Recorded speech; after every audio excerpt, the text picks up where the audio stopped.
for international students. International students granted exemptions to enter Australia. Australia is opening its borders to students, business people and investors. With Australia's borders largely closed, there are limited numbers of people allowed to travel or return to Australia. In this video we will talk about the exemptions that international students, business people and investors can obtain to travel to Australia. But first, we want to thank you for joining us, and don't forget to subscribe to our channel and click that bell to get notified when we release a new video. We also appreciate your likes and comments below, as it helps to support our channel. In a move to try to return to normal, the Australian government are allowing more students, business people and investors to enter the country. More than 1,000 international students were quietly allowed to enter the country during COVID-19. Whereas over 40,000 Aussies are still stuck outside Australia. This has drawn criticism as Australian citizens and residents have and continue to struggle to return due to the current travel restrictions. According to the federal opposition party, the 40,000 stranded Australians should be Scott Morrison's priority. Labor Senator Christina Keneally said that if Scott Morrison had implemented an effective plan to stop the spreading of COVID-19 at the beginning of the pandemic, then the country would have been able to welcome the foreign students, without delaying the entry of the stranded offices.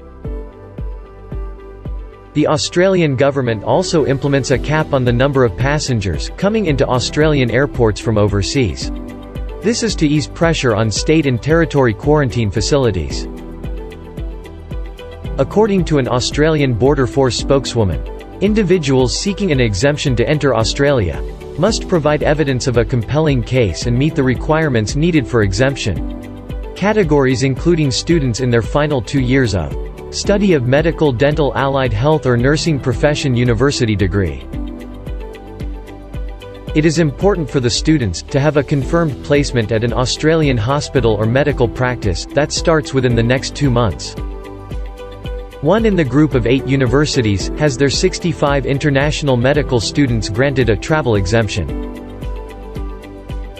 According to Vicky Thompson, chief executive of the group of 8 universities, said that the universities have provided supporting evidence for the international students that fit the exemption criteria, adding that nearly 600 international students entered the workforce every year, but COVID-19 had caused serious disruptions. She also said that regional, rural and remote communities relied heavily on overseas student graduates from Australian medical universities. Furthermore, she said that if medical students does not allow the entry into the country, then there would be an extreme shortage of doctors in the near future. She also said that if the international students do not enter the country now, then there was also a risk that the intern system would not be able to manage the influx of international students when they returned. A Universities Australia spokesperson said that some PhD students have also been exempted, on the grounds that they must return to continue their research, critical to their degree. Phil Honeywood, chief executive of International Education Association of Australia, approved the travel exemptions. On the other hand, he said that the number of international students entering the country is very limited, and huge number of third and fourth year students are stuck offshore. He also said that due to the travel challenges, they are still behind the competitor countries like the UK, Canada and New Zealand. International students from South Asia come to the country to study nursing, whereas medicine and dentistry attract students around the world. High commissions have also supported the travel exemptions. International students have been campaigning for their return to Australia for close to a year.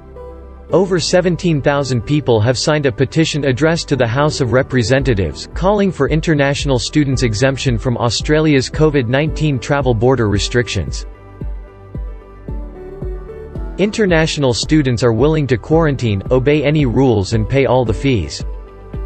Almost 35,000 foreign students have been allowed to enter the country since March 2020 to the 31st of January 2021. South Australia is trying to bring in up to 300 students in pilot early this year. Everyone entering Australia is required to quarantine at an approved facility, at their own expense at a cost of around $2,000. It has been reported that the Australian government does plan to increase caps on overseas arrivals, and is thinking of ways to expand quarantine capacity. What are your thoughts on this issue? Should Australia prioritise stranded citizens, instead of international students? Talk to us, in the comments section below. We hope you found today's update useful. Don't forget to subscribe, and hit that bell for more updates.